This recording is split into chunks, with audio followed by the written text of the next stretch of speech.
cannot, control the flow of information, because in any society there are set rules. They have the laws. It's not content, illegal downloading. This is one of them. Slander is an even bigger threat, I think. And then the control also of people with money, with enough clout, people enough resources to try and shape the opinion of people. These are unknowns. Unlike the standard forms of mass media, the publisher is identified, and precisely because of the laws that we have, the publishers need to be identified, the writers need to be identified.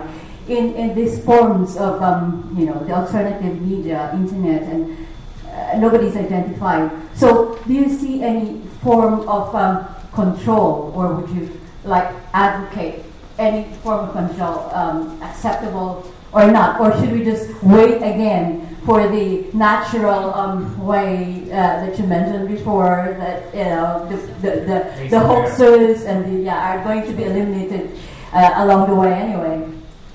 Okay, so I can only respond to part of your question, I guess. For example, money talks, right? The same Beto actually mentioned, and he said something. Well, in that case, we can actually use policy intervention as the same way we used for the mass media corporations, right? We just prevent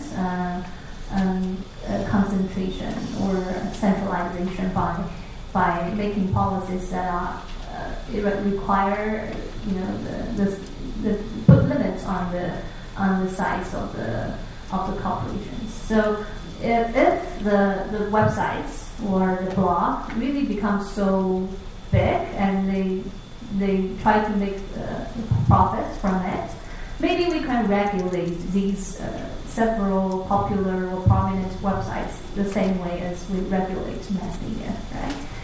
Maybe. And also we can probably consult what the existing practices are in the mass media, like we have the monitoring board or something like that, right? That you can actually have your own. That's hard to say. Okay, that's really hard to say.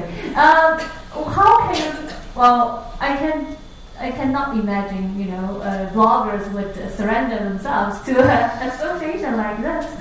So, I can only answer, the part regarding maybe commercial websites, right? Should we wait till, but that's one thing for sure.